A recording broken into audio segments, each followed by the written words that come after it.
pas rigoler avec ça, parce que si vous avez raté la base, en fait, vous êtes foutu. Sphère est problématique, les amis. 3 dangers, 3 erreurs qu'il ne faut pas faire, ou qu'il faut arrêter maintenant quand on veut être un kémite. 3 erreurs fondamentales, 3 pièges que beaucoup font. Pourquoi je fais cette vidéo, les amis? Parce que quand je regarde la kémitosphère, ce que j'appelle la kémitosphère, les amis, c'est-à-dire tous ces gens qui se disent kémites, toute cette sphère, d'accord, des réseaux sociaux, à YouTube, en passant par tout ce monde, les amis, je me rends compte, et je ne pense pas être le seul. Je pense que vous qui nous suivez, qui regardez cette vidéo à ce moment précis, vous partagez cet avis avec moi. Vous partagez ce constat. Je sens qu'au fond de vous, vous n'êtes pas satisfait de la façon dont les choses se passent dans la communauté kémite. Beaucoup ne disent rien parce qu'ils ont besoin de connaissances. Donc, estiment que la connaissance suffit. Non, la connaissance ne suffit pas. La connaissance n'excuse pas tout. Cette communauté, cette kémitosphère est problématique, les amis. Et il est important de le dire maintenant, avant qu'il ne soit trop tard. Avant que les choses ne s'empirent. Parce que comme on dit, si tu as laissé tomber un œuf, c'est compliqué de le rattraper. C'est compliqué de le reprendre. Parce que les choses sont déjà gâtées. Donc il est important, nous, en tant que temple kémite, institution morale, d'accord, dans le kémitisme, d'apporter des éléments d'accompagnement ou même d'alerter. Et c'est ce que nous allons faire dans cette vidéo. Les amis, moi, comme beaucoup d'entre vous sans doute, quand je me suis reconnecté au kémitisme, bon, je dis bien reconnexion parce qu'en réalité, le kémitisme est au fond de nous, d'accord, dans ce qu'on appelle la mémoire de l'âme. Bon, je ferai une vidéo pour vous expliquer ce que c'est que la mémoire de l'âme. D'abord, qu'est-ce que c'est l'âme? On l'a déjà fait, mais on fera une vidéo précise là-dessus. Et donc, cela s'est fait, si vous voulez, les ancêtres, parce qu'il n'y a pas de hasard, ont utilisé, en fait, ce qu'il y avait autour de nous. Parce que c'était le moment, le bon moment pour eux de faire ce que nous faisons. C'était le bon moment pour les ancêtres de nous remettre le cahier de charge de notre mission. Mais les ancêtres ont regardé qu'est-ce qu'il y avait. Bon, il n'y a que ça. Ok, on va passer par ce canal pour lui remettre le cahier de charge. Mais cela ne s'est pas fait par les réseaux sociaux. Les réseaux sociaux ont été la première étape. Et ensuite, je suis allé loin, pour pouvoir recevoir ce cahier de charge. Enfin bref, ce que je veux dire, les amis, c'est que aujourd'hui, le canal ou les canaux qui nous permettent de nous reconnecter sont problématiques. Et je vais vous expliquer dans les 3 dangers ou les 3 pièges à éviter. Et donc, le premier piège, c'est évidemment ce que je viens de vous dire, les réseaux sociaux. Les réseaux sociaux, parce qu'on a dit aux Noirs que allez apprendre le kémitisme, allez faire vos recherches sur les réseaux sociaux. Tiens, va suivre telle personne sur Facebook. Tiens, va suivre telle personne sur Instagram. Tiens, va suivre telle personne sur YouTube. Tiens. Non, les réseaux sociaux ne sont pas, les amis, ne sont pas le canal d'apprentissage du kémitisme. Parce qu'il y a de tout sur les réseaux sociaux. Il y a de tout. Des choses intéressantes comme du n'importe quoi. Et il y a beaucoup plus de n'importe quoi. D'accord? Je ne suis pas en train de vous dire qu'il faut ne plus aller sur les réseaux sociaux. Au contraire. Moi, j'ai appris des choses aussi là-bas. Il y a des choses très intéressantes. C'est bien, il faut les prendre. Je vous même conseille de les noter. Mais ne prenez pas ces choses comme parole de vérité. Prenez ces choses comme du sucre.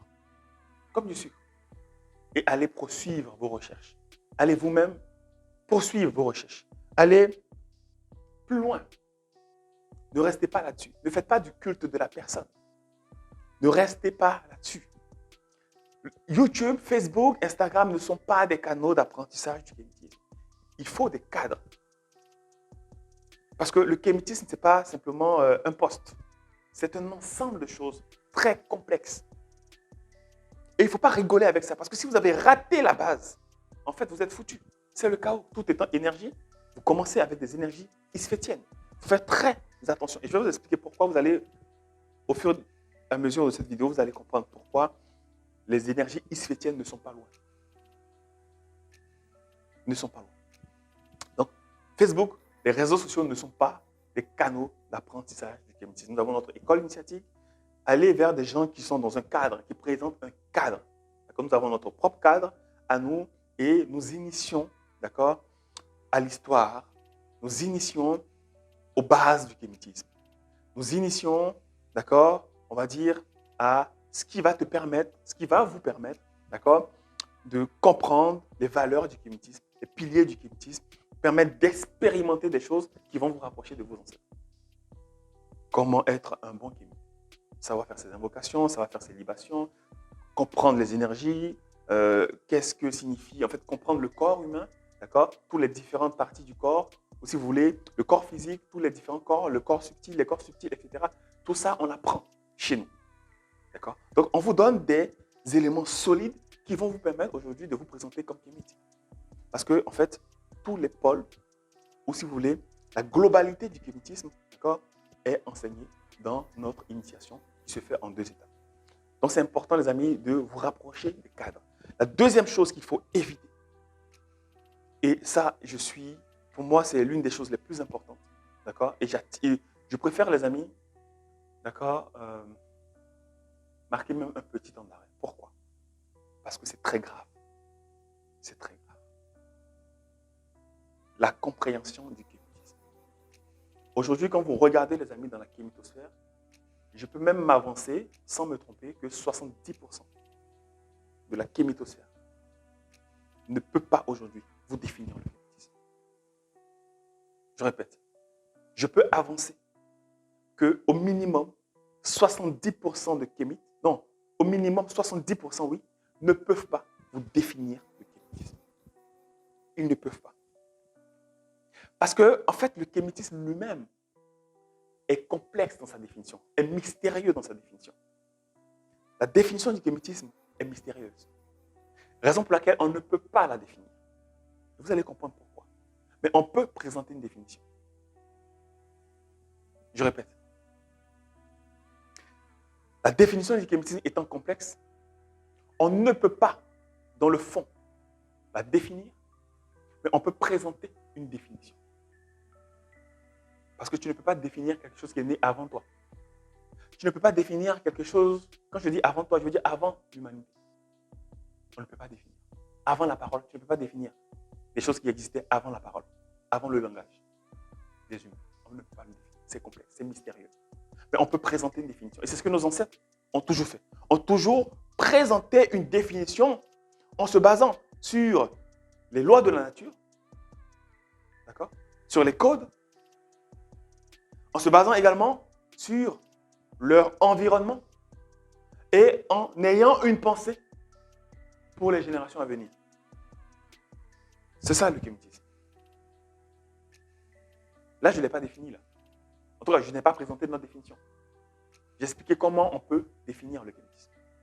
Donc, 70% aujourd'hui sont incapables de définir, malheureusement, le kémitisme. Quand vous allez poser des questions, on va vous répondre, on va vous dire le kémitisme, c'est les lois de l'univers, c'est la Mahat. D'autres vont dire le kémitisme, c'est la reconnexion à soi. D'autres vont dire le kémitisme, c'est le mystère de la nature. D'autres vont dire le kémitisme, c'est les lois du vaudou. Le kémitisme, c'est le fait de se rapprocher des ancêtres. Le kémitisme, c'est la spiritualité africaine. Enfin,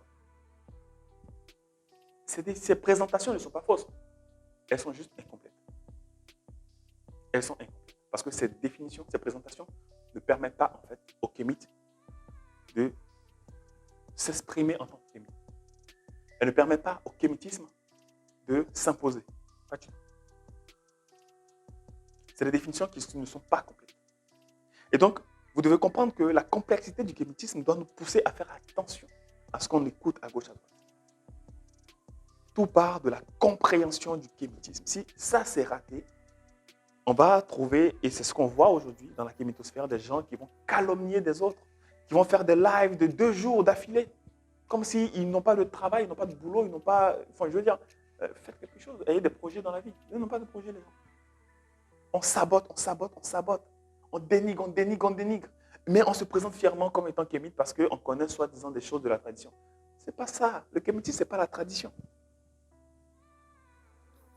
Je répète encore, le kémitisme, ce n'est pas parce que je suis une bombe et que ça se passe comme ça. Ce n'est pas ça le kémitisme. Ou si vous voulez, c'est incomplet. D'accord? C'est incomplet. Mais ça, les gens ne veulent pas qu'on le dise. Il faut le dire. Il faut le dire. Parce qu'aujourd'hui, même des gens, je suis désolé de l'expression, médiocres, parce que on leur a transmis des connaissances de la tradition, se présentent automatiquement comme kémites, voire supérieurs au kémitisme. Et donc se permettent de faire un certain nombre de choses, de dire un certain nombre de choses, qu'elles soient mahatiques ou isfétiennes. Mais ce n'est pas ça le kémitisme. Donc pour vous dire les amis que le kémitisme est complexe, il faut faire très attention, ne suivez pas n'importe qui. D'accord? Moi je vous conseille d'être dans un cadre, dans des organismes. D'accord? Vous avez un temple, c'est un cadre. D'accord? Suivez ce temple, parce que ce n'est pas une seule personne qui donne l'information. D'accord? Il y a du monde autour, il y a une équipe. D'accord? On ne partage pas, on n'a pas les mêmes énergies. D'accord? Chacun a son niveau de connaissance. Et c'est toutes ces connaissances-là, encadrées, qui vont nous permettre de mieux progresser. Donc, il faut intégrer des cadres. Et ça, c'est la deuxième erreur, d'accord, à éviter. Faire attention, d'accord, à ce que c'est réellement le kémitisme. N'hésitez pas à poser des questions. Venez vers des gens conscients. D'accord? Des gens qui comprennent réellement le kémitisme. Et moi, je n'ai pas l'impression que tout le monde a compris. Je l'ai dit plusieurs fois, être traditionnaliste ne veut pas dire être kémite. Être métaphysicien ne veut pas dire être kémite. Oui, je peux connaître certaines lois de l'univers, je peux connaître certains principes de divinité, mais je ne suis pas pour autant un kémite. Parce que vous voyez les leucodèmes. En fait, tout ça, ils connaissent. Ils connaissent les leucodèmes, ils connaissent. Parce que la franc-maçonnerie, la Rose-Croix, c'est des choses qui sont basées sur les mystères d'Osiris. Les rites de nos ancêtres. Qu'ils ont pris, qu'ils ont essayé, ils ont fait. Il y a certaines choses qui marchent, qu'ils font. Donc non, je veux dire, il faut qu'on soit sérieux, les amis. D'accord? Ne soyons pas complexés par... Bon, il faut un équilibre. D'accord? Les traditions, c'est la base du kémitisme. Je dis bien la base. D'accord? Mais ce n'est pas que ça, le kémitisme. Donc, faisons aussi, il faut faire très attention à la compréhension. La troisième et dernière chose, les amis, ça, c'est très, c'est à prendre au sérieux, les amis. Pourquoi? Parce qu'en fait, quand on parle de danger, ça, c'est un danger permanent. C'est un danger permanent, les amis. Non, je le dis avec sérieux. C'est un danger permanent. Et c'est quelque chose qui fait énormément de victimes dans la kémitosphère. Je dis bien énormément de victimes. C'est le phénomène de la YouTube mania. Ou je peux dire, par rapport à la YouTube mania, le phénomène des groupies. Hein, les groupies. C'est-à-dire que on a notre leader qui est sur YouTube et on le suit comme une groupie. Ah, c'est telle personne, je le suis. Ah, ça c'est mon leader, ça. Tout ce qu'il dit, j'avale, je fais, j'accepte. Il faut faire très attention. Pourquoi je veux dire ça, les amis? Parce que vous savez, un principe élémentaire de la spiritualité africaine, du kémitisme, notre religion, c'est que tout est énergie. Tout est énergie. Aujourd'hui, qu'est-ce qui se passe? Vous avez, comme je dis, depuis le Covid, une certaine YouTube mania. C'est-à-dire qu'il y a des gens qui se sont découverts en étant des influenceurs. Moi, je les appelle comme ça, des influenceurs. Bon, nous-mêmes, nous sommes entrés sur YouTube également dans cette période-là, mais nous ne nous définissons pas comme influenceurs, comme YouTubeurs. D'accord? Parce qu'on n'a pas le temps déjà. Parce que c'est un milieu complexe.